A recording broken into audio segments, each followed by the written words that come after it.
അങ്ങനെ കാത്തിരുന്ന് വെള്ളിയാഴ്ച ഉച്ചയായി. ലളിതമായ ഒരു ലഞ്ച് കഴിക്കാനുള്ള തയ്യാറെടുപ്പിലാണ് ഞാൻ. കപ്പ പുഴുങ്ങിയത്, തേങ്ങാ ചമ്മന്തി, അതിലേക്കൊരു ബീഫിൻ്റെ പീസ് എടുത്ത് വെച്ച് അമക്കി.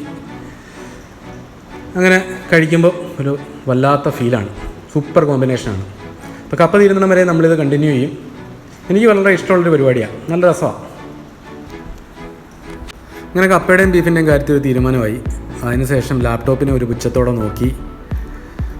വെള്ളിയാഴ്ച ഉച്ചയ്ക്ക് എൻ്റെ പട്ടി പണിയെടുക്കുമെന്നും പറഞ്ഞ് ഞാൻ വീട്ടിൽ നിന്ന് ഇറങ്ങി മുറ്റത്തോടൊക്കെ ഒന്ന് നടന്നു. അപ്പോൾ ഒരു ദാഹം, നല്ലൊരു നാരങ്ങ വെള്ളം കുടിക്കാനൊരു തോന്നൽ.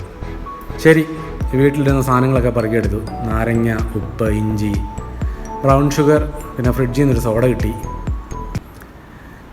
മിൻറ്റ് ലീഫ്, പിന്നെ സ്പെഷ്യൽ കാന്താരി, ഇതെല്ലാം കൂടെ എടുത്ത് അപ്പോൾ ഒരു ഐഡിയ തോന്നി, നല്ല അടിപൊളി ഒരു റിഫ്രഷണർ ഉണ്ടാക്കാം. കടയിലും ഹോട്ടലിലൊന്നും പോയി കുടിക്കണ്ട, നല്ല സ്വയംഭൻ കിടിലൻ ഒരു റിഫ്രഷണർ ഉണ്ടാക്കാൻ ഞാൻ പറഞ്ഞുതരാം, നോക്കിക്കോ. അപ്പോഴേ ഒറ്റ കൈ കൊണ്ട് നാരങ്ങ പിഴിയാൻ പറ്റത്തില്ല. അതുകൊണ്ട് ഞാനൊരു അതിഥി തൊഴിലാളിയെ ഹയർ ചെയ്തു. എന്നിട്ട് പുള്ളിയോട് പറഞ്ഞു, ബായ് തോടാ നാരങ്ങ പിഴിഞ്ഞു തരൂ ബായ്. കേട്ട പാടെ ഭയങ്കര ആത്മാർത്ഥതയോടെ പുള്ളി പിഴിയാൻ തുടങ്ങി. കണ്ടില്ലേ, പിഴിഞ്ഞ് തള്ളുക. ആളും എടുക്കനാ. ഒരു പണിയെടുക്കാതെ ഇങ്ങനെ പറമ്പിൽ കൂടെ തെങ്ങിടക്കാൻ രസമല്ലേ. അപ്പോൾ ഞാൻ ഈ വീഡിയോ കൊണ്ട് ഉദ്ദേശിക്കുന്നത് വളരെ സിമ്പിളായിട്ടുള്ള കുറച്ച് ഐറ്റംസ് പറഞ്ഞു തരിക, ആൾക്കാരിൽ കുക്ക് ചെയ്യാനുള്ള ഒരു താല്പര്യം ഉണ്ടാക്കുക, ഒരു പരിധിവരെ ഹോട്ടൽ ഫുഡ് അവോയ്ഡ് ചെയ്യാൻ പറ്റുക. ഓക്കെ, അപ്പോൾ അങ്ങനെയൊക്കെയാണ് നമ്മുടെ കാര്യങ്ങൾ. ആഹാ, നമ്മുടെ ചെക്കൻ സംഭവം ഉഷാറാക്കിയല്ലോ, അടിപൊളി. അപ്പോൾ പിഴിഞ്ഞു വെച്ച നാരങ്ങയിൽ നിങ്ങൾക്ക് വേണ്ട മധുരം അനുസരിച്ച് ബ്രൗൺ ഷുഗർ ആഡ് ചെയ്ത് കൊടുക്കുക. നല്ല അടിപൊളിയായിട്ട് അങ്ങോട്ട് മിക്സ് ചെയ്യുക. അതിനിടയ്ക്ക് സ്വല്പം ഉപ്പ് ചേർത്ത് കൊടുക്കുക.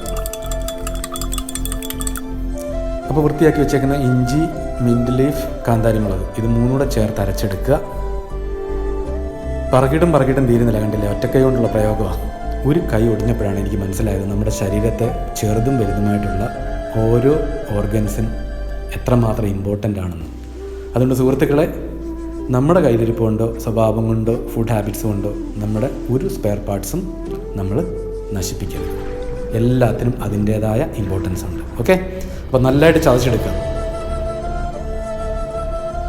ഇതേ വെടിമരുന്ന് റെഡി. പിന്നെ നമ്മൾ ഓൾറെഡി പ്രിപ്പയർ ചെയ്ത് വെച്ചേക്കുന്ന ഡിക്കോഷനിലേക്ക് അത് ആഡ് ചെയ്യുക. എന്നിട്ട് നല്ലതായിട്ട് മിക്സ് ചെയ്യുക. പ്രിപ്പയർ ചെയ്ത് വെച്ചിരിക്കുന്ന സൊല്യൂഷനിലേക്ക് സോഡ പതുക്കെ ആഡ് ചെയ്ത് കൊടുക്കുക. തിളച്ച് മറിഞ്ഞ് പൊന്തി വരുന്ന കണ്ടോ, ശരിക്കും ഒരു ബിയറിൻ്റെ ഫീൽ. ആ കളർ, അതാണ് അതിൻ്റെ അട്രാക്ഷൻ. വെറും ഒരു നാരങ്ങ വെള്ളം എന്ന് പറഞ്ഞതിനെ തള്ളിക്കളയരുത്.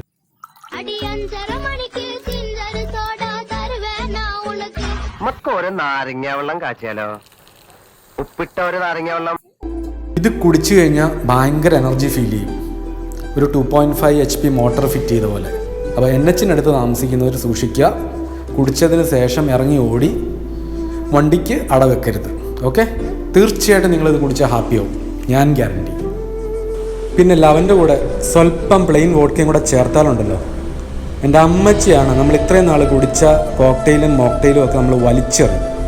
കിടിലൻ എന്ന് പറഞ്ഞാൽ പോരാ, കിടിലൻ. അപ്പം നിങ്ങളെല്ലാവരും ഇത് വീട്ടിൽ ട്രൈ ചെയ്ത് അച്ഛനെയും അമ്മയും പെങ്ങളെയും ഭാര്യയൊക്കെ ഞെട്ടിക്കണം, കയ്യടി വാങ്ങണം. ഇപ്പോൾ ബോബി ചെമ്മണ്ണൂർ പറയുന്ന പോലെ, conquer the world with love. Happy weekend.